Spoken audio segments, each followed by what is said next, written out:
তাদের স্বাগত জানাই। হ্যালো বন্ধুরা, সকালবেলা তো খুব আকাশ, খুব ওয়েদার খুবই ভালো আছে। আর বলেন না, কপির চারাগুলো এগুলো সব এনেছিলাম, গাঁদা ফুলের চারাগুলো বসিয়েছি, কিন্তু মাটি ছিল না। তারপরে মাটি এনে ভার্মি কম্পোস্ট 1 বস্তা আনলাম। 400 টাকা বলেছে, 320 টাকা কম নিল। নিয়ে এলাম, নিয়ে আসার মধ্যে তার মধ্যে একটু হাড় গুঁড়ো, শিংকুচি, একটু পটাশ মিলিয়ে সব গাছপালা তো বসিয়ে দিলাম, কিন্তু মাটি নেই। গাছপালাগুলো এগোবে কী করে দেখেন না, এই দেখেন সব মাটিগুলো দিয়েছি, দেখেন এই সব মাটিগুলো দিয়ে তারপরে আবার গাছপালাগুলো বসাই। তা বসানোর পরে আরেকটা কথা, সেটির নিচে রাখছিলাম না, একটু গাছপালা বড় হচ্ছে না, জানেন তো। তারপরে দেখেন বাইরে বার করে নিয়ে এসে একটু কুয়াশাটা পড়ছে, কেন এখন তো কুয়াশা পড়েই। তারপরে কুয়াশাটা পড়ছে, এরই মধ্যে গাছপালাগুলো ভালোভাবে বাইছে। আর মানে কি আর বলি, এইসব করে তারপরে দেখেন না, সব গাছের গোড়ায় দেখেন কত। আগে তো ভার্মি কম্পোস্টটা দিয়েছি 1 বস্তা ভার্মি কম্পোস্ট, এত গায়ে লাগছে মানে কি আর বলি, জানেন তো।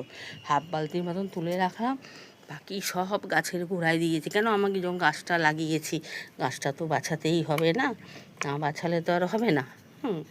কেন, এগুলো আবার ডেলা মাটি, মানে কি বলবো, এঁটেল মাটি। এঁটেল মাটি একটুখানি শক্ত হয় জানেনি। কিন্তু এঁটেল মাটিটা যদি আগে দিয়ে ভার্মি কম্পোস্টটা দিতাম তাহলে ভালো হতো।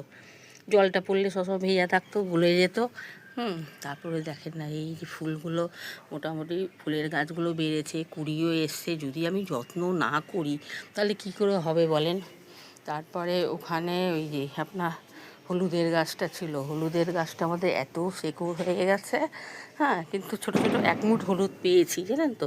তারপরে ওপর থেকে এই ডাল পাতাগুলো কেটে দিয়ে তারপরে আবার নিচটা ভালো করে মাটি নতুন করে দিয়ে আবার এই যে গাছপালাগুলো বসালাম।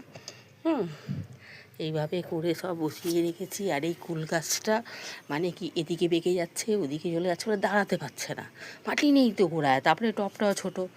তারপরে এই যে একটা বালতিগুলো কিনে অনেকগুলো কিনলাম, জানেন তো, কিন্তু সবগুলো কাজে লেগে গেছে, এটা ভাগ্যিস। অনেকগুলো কিনে তারপরে এই যে গাছপালাগুলো বসালাম। আর এই যে বস্তার মধ্যে দেখেন লাউ গাছ আছে, আপনার আছে। এখন তো একটুখানি ফ্যানের জল, চাল ধোয়া জল, এগুলো তো পরিমাণ দরকার। এগুলো না দিলে গাছপাতা হবে কি করে বলেন তো। আর হচ্ছে এটা কি হচ্ছে না, দেখেন না, সব উচ্ছে, এগুলো উচ্ছে না করলা জানিয়ে, যাই হোক হচ্ছে, কিন্তু সব শুকিয়ে যাচ্ছে, জানেন তো। বাড়তে পারছে না, গোড়ায় মাটি নেই তো। আর নিচে তো পাতা পোতা দিয়ে বসিয়েছি, মাটির ভাগটা কম আছে। তারপরে এইগুলো সব মাটি দিয়ে, যেই গাছটা দেখেন হচ্ছিল না, এমনকি গাজর গাছ দেখেন, এরপরে বীজ দেওয়া, যেই রোদে